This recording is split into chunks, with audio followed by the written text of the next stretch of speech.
પ્રાર્થના કરીએ. પિતા અને પુત્ર અને પવિત્ર આત્માને નામે આમીન. ભલા ધર્મજનો, પ્રભુ ઈસુની જય. આજે પ્રભુએ ફરી એકવાર આપણને આ પ્રાર્થના કરવા માટે યોગ્ય ગણ્યા છે, માટે ઈશ્વરનો આભાર માનીએ છીએ. પ્રભુનો આશીર્વાદ ચેનલમાં હું આપ સર્વનું સ્વાગત કરું છું. હે પ્રભુ, પાન પિતા, સર્વસમર્થ અને સનાતન પરમેશ્વર,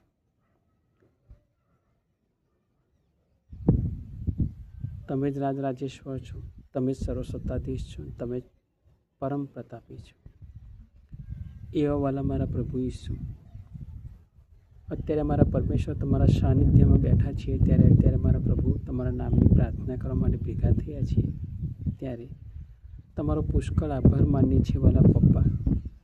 એ આભાર એટલા માટે મારા પ્રભુ કે આખો દિવસ તમે અમારી સાથે ને અમારી પાસે રહ્યા છો, અમને સાચવ્યા છે, સંભાળ્યા છે, અમારી હરેક જરૂરિયાતો તમે પૂર્ણ કરી છે.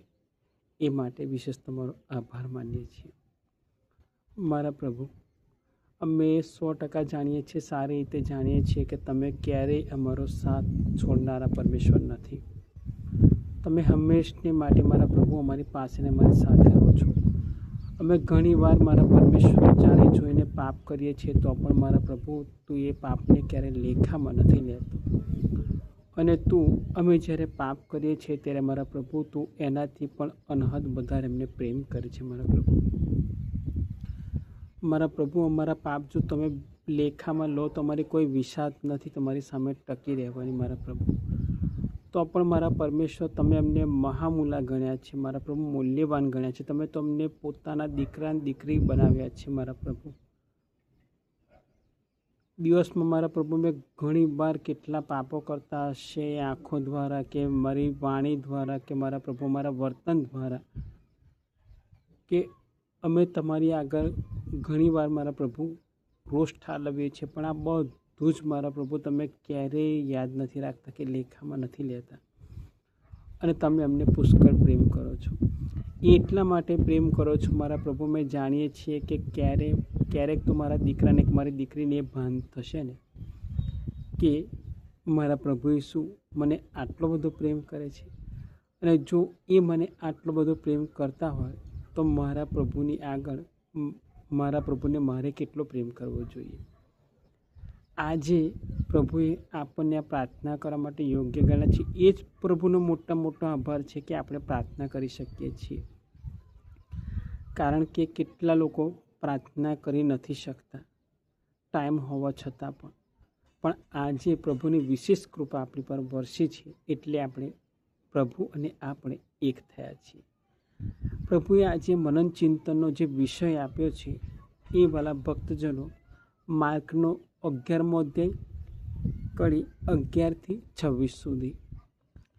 આમાં હું 12 થી 14મી કડી વાંચું છું. બીજે દિવસે બેથાનિયાથી નીકળ્યા પછી ઈસુને ભૂખ લાગી, અને દૂર જઈને પાંદડા ફૂટ્યા હતા એવું એક અંજીરનું ઝાડ જોતા તેના પરથી કંઈક મળે છે કે કેમ એ જોવા તેઓ પાસે ગયા. પણ અંજીરની મોસમ નહોતી, એટલે પાંદડા સિવાય કંઈ મળ્યું નહીં. તેથી તેમણે એ ઝાડને કહ્યું, હવે પછી કોઈ કદી તારા ફળ નહીં ખાય. અને તેમના શિષ્યો આ સાંભળતા હતા. વાલા ભક્તજનો, આ પ્રભુ અંજીરના ઝાડને કહે છે કે આજ પછી તને તારા ફળ કોઈ નહીં ખાય. આજે આપણા પ્રભુ ઈસુ આપણને એ જ કહે છે કે તે સારા કામો કેટલા કર્યા છે, અને જો સારા કામ કર્યા છે તો તારા જીવનમાં ફળ આવશે. એ ફળ એટલે શાંતિના ફળ, નમ્રતાના ફળ આવશે. અને ત્યાં પ્રભુ આ અંજીરના ઝાડની સાથે જે વાત કરે છે એ અંજીરના ઝાડને પ્રભુ કહે છે કે તારા ફળ કોઈ હવે કદી ખાશે નહીં.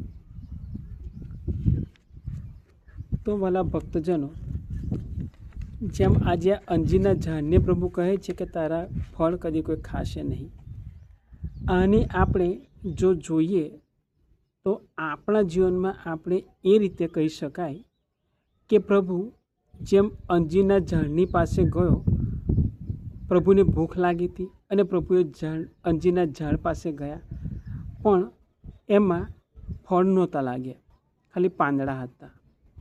અને પ્રભુ ત્યાં અંજીરના ઝાડને આ શબ્દ કહે છે કે આજ પછી તારા ફળ કોઈ ખાશે નહીં. ત્યાં જ આ 11મો અધ્યાય કડી 11 થી 26 20મી કડીમાં પ્રભુ કહે છે, બીજે દિવસે પરોળીએ ત્યાં થઈને જતાં તેઓએ જોયું તો અંજીરનું ઝાડ ઠેઠ મૂળમાંથી સુકાઈ ગયું હતું. પિતાને યાદ આવ્યું અને તેણે ઈસુને કહ્યું, ગુરુજી, જુઓ, આપે જે અંજીરના ઝાડને શાપ આપ્યો હતો તે સુકાઈ ગયું. આ વાલા ભક્તજનો, આજે આપણે પણ એક રીતે જોવા છીએ તો અંજીરનું ઝાડ છીએ. એ અંજીરનું ઝાડ એટલે એટલા માટે અંજીરનું ઝાડ આપણે છીએ કે રોજ રોજ પ્રભુ આપણી પાસે આવે છે. એ પ્રભુ આપણી પાસે એટલા માટે આવે છે, પ્રભુને કંઈ એવું નથી કે આપણી પાસેથી કંઈક મળવાની આશાએ પ્રભુ આપણી પાસે આવે છે. ના, પ્રભુ એટલા માટે નથી આવતા. આપણે પ્રભુને કશું આપી ન શકીએ, પણ આ પ્રભુ આપણી પાસે એટલા માટે આવે છે કે જેમ અંજીરના ઝાડની પાસે પ્રભુ જ્યારે ગયા ત્યારે એ જોતા હતા કે અંજીર છે કે નહીં. જો અંજીર હોત તો પ્રભુ કદાચ આ શબ્દ ન બોલ્યા હોત કે આજ પછી તારા ફળ કોઈ કદી ખાશે નહીં. આપણે અત્યારના સમયમાં અંજીરનું ઝાડ એટલે એવું કે રોજ રોજ પ્રભુ આપણી પાસે આવે છે, આપણી સાથે રહે છે. એ એટલા માટે પ્રભુ આપણી પાસે આવે છે કે તે ભલાઈના કામો કર્યા છે કે નહીં, આજે તે કોનું સારું કર્યું છે કે નથી કર્યું, આજે તે મારા નામને શોભે એવું કાર્ય કોઈ કર્યું છે કે નથી કર્યું. આની માટે આખો દિવસથી રાત સુધી પ્રભુ આપણી પાસે ને સાથે રહે છે. એ આપણને પ્રભુ અંજીરના ઝાડ તરીકે જુએ છે કે આપણામાં એ ફળ લાગ્યા છે કે નથી લાગ્યા.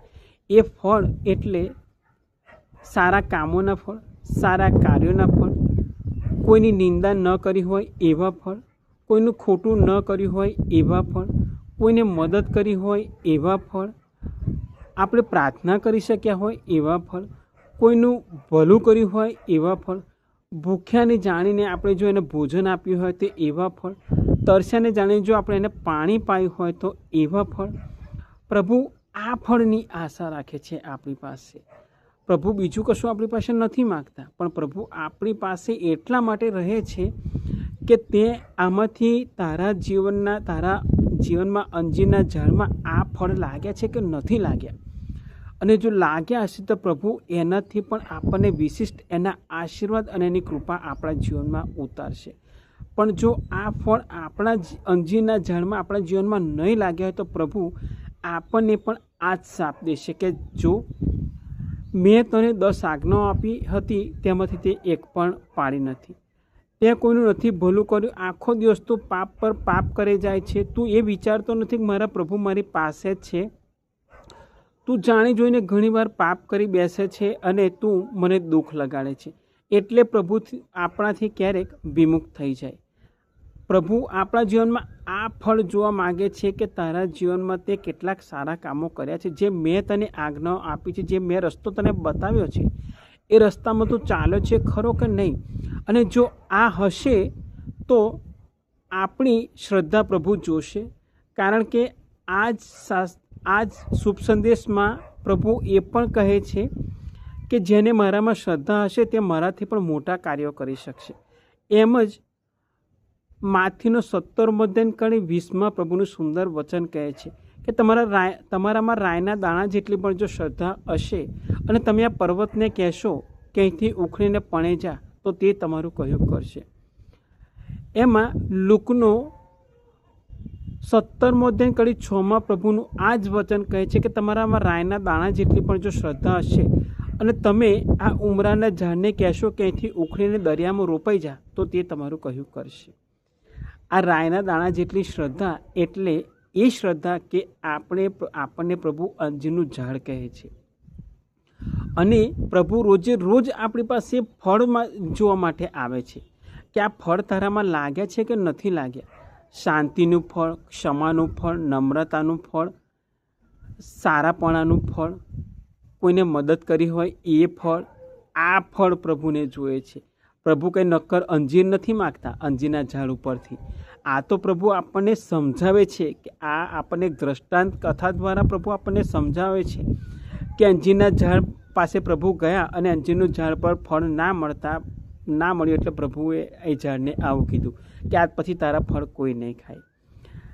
આપણા જીવનમાં જો આ અંજીરના ઝાડના ફળ એટલે જે મેં તમને ગણાવ્યું એ ફળ જો આપણા જીવનના અંજીરના ઝાડમાં નહીં લાગ્યા હોય તો પ્રભુ આપણને પણ એ જ કહેશે કે આજ પછી તારી પાસે હું કદાચ નહીં હોઉં, હું તારી પાસે નહીં આવું, સારા માણસોની તારી પાસે કોઈ સંગતિ નહીં હોય, તું ખોટા પર ખોટા જ કામો કર્યા જઈશ અને કાલે તું નરકના અગ્નિમાં તને નાખવામાં આવશે. ત્યારે હું કશું નહીં કરી શકું. તને જ્યારે નરકની અગ્નિમાં નાખવામાં આવશે ત્યારે હું કશું જ નહીં કરી શકું, કારણ કે આપણે પ્રભુના નામને શોભે એવા કામ કર્યા નથી. આપણા જીવનમાં અંજીરનું ઝાડના ફળ પ્રભુએ જોયા નથી. આપણા જીવનના અંજીરના ઝાડમાં જે ફળ પ્રભુ જોવા માગે છે, જે પ્રભુ માગે છે એ આપણા જીવનમાં અંજીરના ઝાડમાં એ ફળ બેઠા નથી. એનું કારણ એ એટલા માટે નથી બેઠા કે આપણે પ્રભુની આજ્ઞાનું પાલન નથી કર્યું, એટલા માટે આપણા જીવનમાં એ અંજીરના ઝાડના એ ફળ નથી બેઠા. અને જો એ અંજીરના ઝાડમાં ફળ નહીં બેઠા હોય તો પ્રભુ આપણને પણ એ જ શાપ દેશે. આપણાથી પ્રભુ વિમુખ થઈ અને આપણને અવગણીને જતા રહેશે. કારણ કે 1 સમુએલ 2 અધ્યાય કડી 30માં પ્રભુનું સુંદર વચન કહે છે કે જે મને માન આપે છે તેને હું માન આપું છું, જે મને તુચ્છ ગણે છે એને હું પણ તુચ્છ જ ગણું છું. પ્રભુને માન આપીએ, પ્રભુની આજ્ઞામાં ચાલીએ અને આપણે આજે પ્રભુને કહીએ કે પ્રભુ મારા જીવનના અંજીરના ઝાડમાં મારા પરમેશ્વર સારાપણાના ફળ લાગે, નમ્રતાના, ક્ષમાના, દાનના, સાદાના, અને હું કોઈને માફ કરી શકું, કોઈને મદદ કરી શકું અને જે પ્રભુ તે તારા જીવનમાં કર્યું છે એ કાર્ય હું કરી શકું, એ ફળ મારા જીવનમાં બેસે એવું તું મને વરદાન આપ, એવું તું આશીર્વાદ મને આપ કે જેથી કરીને મારા પ્રભુ મારા જીવનના અંજીરના ઝાડમાં આ બધા ફળ લાગે. જેથી કરીને કાલે તું મને એ ના કે મારા પરમેશ્વર કે જા હું તને ટાળીને જતો રહું છું, પણ મારા પ્રભુ તું મને એ કહે કે હું તને બહુ પ્રેમ કરું છું. અને ત્યારે મારા મુખમાંથી પણ એ જ શબ્દ મારા પ્રભુ તમારા પ્રત્યે નીકળે કે મારા પ્રભુ હું પણ તમને એટલો જ પ્રેમ કરું છું. જેમ પિતરે તમને એટલો પ્રેમ કર્યો, 12 શિષ્યોએ પ્રભુ તમને એટલો પ્રેમ કર્યો, એમ મારા પ્રભુ આજે હું પણ તને એટલો જ પ્રેમ કરું છું.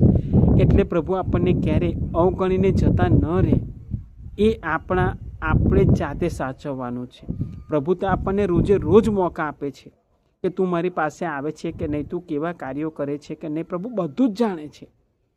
પણ આજે આપણે જાતને જ આપણે પ્રશ્ન કરવાનો છે કે મારા જીવનમાં કયા ફળ બેસે છે અને મારા પ્રભુને કયા ફળ ગમે છે.